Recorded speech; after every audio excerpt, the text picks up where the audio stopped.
প্রায় ২ মাস আগে বাড়ি থেকে কিছু দেশি মাছ এনেছিলাম। মাছগুলো খেয়ে ফেলেছিলাম, কিন্তু এক প্যাকেট ফ্রিজের একদম নিচে পড়ে গেছিল। সেটা আর খেয়াল করা হয় নাই। আজকে ফ্রিজ পরিষ্কার করতে গিয়ে মাছগুলোকে পেলাম। অনেকদিন হয়ে গেছে, মাছগুলোকে রান্না করলে খুব বেশি একটা ভালো লাগবে না। সেজন্য ভাবলাম একটু অন্যরকম করে এটাকে ভেজে ফেলি। তো তার জন্য মাছের সাথে লবণ, হলুদ আর মরিচের গুঁড়া দিয়ে এটাকে একটু সুন্দর করে মেখে নিলাম। তারপর তেলের মধ্যে মাছগুলোকে দিয়ে দিলাম ভাজার জন্য।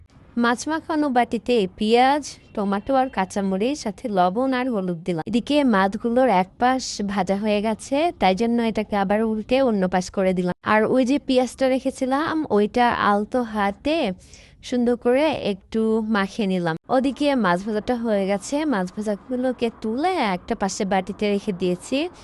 ওই তেলের মধ্যেই ওই যে পেঁয়াজটা রেখেছিলাম ওটা দিয়ে একটু হালকা ভেজে নিয়েছি। আর ডালটা এখন লোতে রেখে ভাজা মাছগুলো পেঁয়াজের মধ্যে দিয়ে ঢাকনা দিয়ে কিছুক্ষণ ঢেকেছি, যাতে করে পেঁয়াজের সুগন্ধটা মাছের সাথে সুন্দরভাবে মিশে যায়।